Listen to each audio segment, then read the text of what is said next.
नमस्कार दोस्तों, मेरा नाम है संजीव और आप देख रहे हैं बिंदास न्यूज।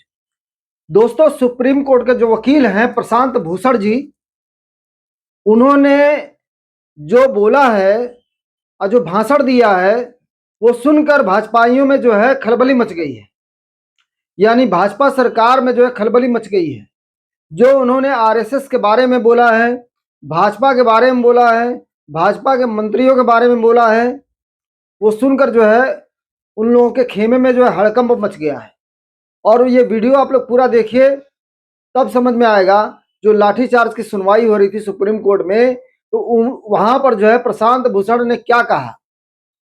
सुप्रीम कोर्ट के अंदर नहीं, वहां बार एसोसिएशन की कोई मीटिंग चल रही थी, वहां पर उन्होंने भाषण जो दिया है।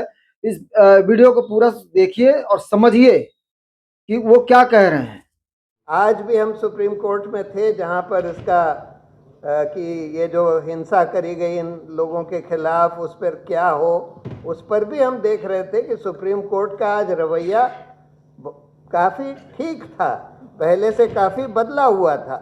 जब लोग सड़कों पर उतरते हैं, जब उसका दबाव पड़ता है, तब हम देखते हैं कि इंस्टीट्यूशंस भी बदलती हैं। उसी तरह से हम लोगों को आरएसएस के खिलाफ भी सड़कों पर भी उतरना पड़ेगा। इस तरह का संगठन बिल्कुल बेलगाम चल रहा है, जो खुलेआम नफरत, हिंसा, महिला विरोधी, दलित विरोधी हर चीज़ प्रोपोगेट कर रहा है, देश विरोधी।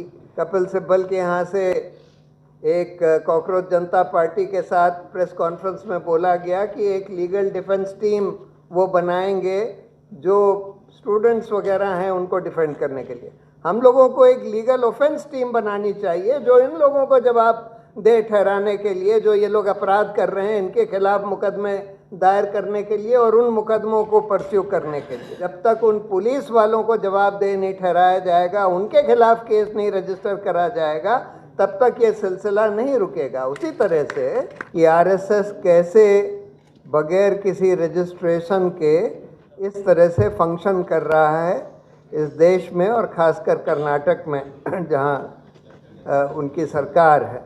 उन्होंने आपको पूरा आरएसएस की हिस्ट्री बता दी, किस किस तरह से उन्होंने देश के आज़ादी आंदोलन में सिर्फ हिस्सा ही नहीं लिया बल्कि उसको कुचलने की पूरी कोशिश करी।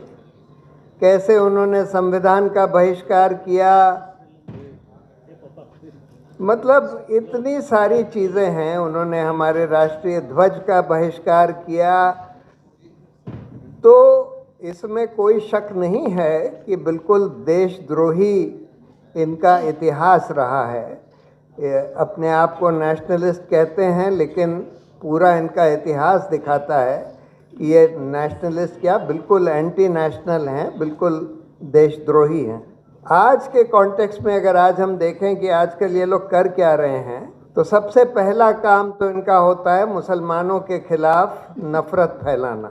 और ये सारी जगह अपने लोगों से, अपने एसोसिएटेड संगठन जो हैं, विश्व हिंदू परिषद और फला हिंदू दल, धिमाका हिंदू दल, तरह तरह के इन्होंने संगठन अपने एफिलिएटेड बनाए हुए हैं। उनके थ्रू मुसलमानों के प्रति और ईसाइयों के प्रति नफ़रत फैला रहे हैं, जो कि हिंदुस्तान के कानून में एक सीरियस अपराध है। लेकिन इन लोगों को कोई पकड़ता नहीं, क्योंकि सरकारें इनकी होती हैं, हो गई हैं, खासकर केंद्र सरकार इनकी हो गई है।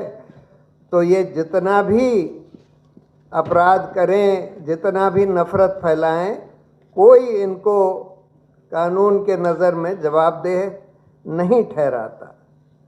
उसके साथ साथ ये हिंसा भी फैलाते हैं, अपना लाठी और तलवार और त्रिशूल और हर तरह से प्रमोट करते हैं कि भाई मुसलमानों के खिलाफ तो हिंसा होनी चाहिए, उनको मार देना चाहिए। और इसी के चलते हुए आज हम देख रहे हैं कि सड़कों पर मॉब लिंचिंग वगैरह इतने, जब से बीजेपी सत्ता में है खासकर, तब से बहुत मॉब लिंचिंग वगैरह हो रही है पूरे देश में। ये सारे आरएसएस से एफिलिएटेड लोग ही हैं जो इस तरह की हिंसा, मॉब लिंचिंग वगैरह करते हैं। दूसरा इनका काम ये है कि मनुस्मृति को बढ़ाना है। कहते हैं कि हमारा तो संविधान मनुस्मृति है, जैसे आपको खरगे जी ने बताया। महिलाओं के खिलाफ, महिलाओं को कहना कि भाई वो तो बस पुरुषों की एक प्रॉपर्टी है, उस तरह की इनकी सोच है। कास्ट के बारे में भी कि दलित जो हैं उनको तो यहाँ हमारे पैर के तले रहना है, उस तरह की सोच फैलाते हैं। साथ में अभी तो एक जने निकले थे आरएसएस संगठन से, जिन्होंने खुलकर कई बयान दिए हैं, कई इंटरव्यूज़ दिए हैं, बताया है कि कैसे आरएसएस जो है बॉम्ब बनाने की बिल्कुल प्रशिक्षण देती है।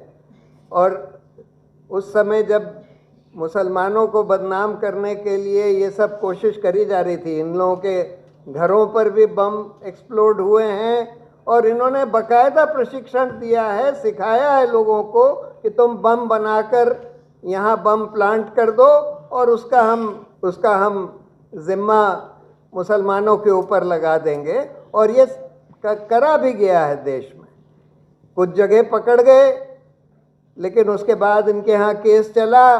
फिर जब इनकी सरकार आ गई तो इन्होंने पब्लिक प्रोसिक्यूटर वगैरह बदल के और केस को रफा दफा करवा दिया। लेकिन ये काम भी ये लोग करते हैं। मतलब सिर्फ नफरत ही नहीं फैलाते, हिंसा भी फैलाते हैं, टेररिज्म भी फैलाते हैं। मतलब देशद्रोह के साथ साथ टेररिस्ट भी हैं, लेकिन चलने दिया जा रहा है। अब भाजपा कहती है कि ये तो कोई कल्चरल संगठन, ये लोग खुद कहते हैं कि हम तो कल्चरल संगठन हैं, हमको कोई राजनीति से लेना देना नहीं है। लेकिन भाजपा में जितने लोग भी आज सत्ता में बैठे हुए हैं, चाहे वो केंद्र सरकार में, चाहे इनकी राज्य की सरकारों में, ज़्यादातर लोग आरएसएस से ही निकले हुए हैं। और आरएसएस ने भाजपा का एक मंत्री भी बना रखा है, जो भाजपा की सरकार से लियाज करता है, बातचीत करता है कि भाई आरएसएस के कहने के हिसाब से सरकार चलती रहे। और ये लोग खुद ही कहते हैं, मोदी और लोग, कि भाई आरएसएस तो हमारा, अब तो खैर वो इजराइल को कहते हैं कि इजराइल हमारा बाप है, नहीं तो अदरवाइज आरएसएस को कहते थे कि भाई आरएसएस तो हमारा बाप है। अच्छा, मात्र, अच्छा, फादरलैंड, ठीक है। तो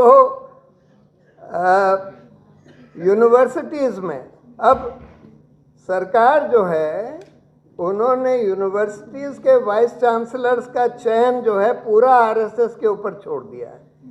और अब आप देख सकते हैं कि हिंदुस्तान में जितनी सेंट्रल यूनिवर्सिटीज़ हैं, उनके सारे के सारे वाइस चांसलर जो हैं आरएसएस की सहमति से ही नियुक्त करे जाते हैं। उसमें से कई वाइस चांसलर्स, कई केस तो मैंने ही किए हैं, कई वाइस चांसलर्स यूजीसी के रेगुलेशन के हिसाब से अनक्वालिफाइड हैं, उनको क्वालिफिकेशन नहीं है, लेकिन फिर भी बना दिया गया। और क्योंकि आजकल ये लोग काफ़ी हद तक इनका कंट्रोल न्यायपालिका के ऊपर भी हो गया है, तो इसकी वजह से, इसके चलते हुए अनफॉर्चुनेटली न्यायपालिका भी इन आरएसएस के अनक्वालिफाइड वाइस चांसलर्स के अपॉइंटमेंट को रद्द नहीं करती है। एक आध चीज़ प्रियंक खरगे जी शायद कहना भूल गए कि इन्होंने अपनी किताबों में लिखा हुआ है कि हिटलर को कितना आदर करते थे, कितना प्रेज करते थे। हिटलर को तो ये इन्होंने खूब ग्लोरीफाई किया है। मतलब बिल्कुल फांसीवादी इनकी सोच है, कम्युनल फांसीवादी पूरी सोच है। लोकतंत्र में तो बिल्कुल विश्वास ही नहीं करते।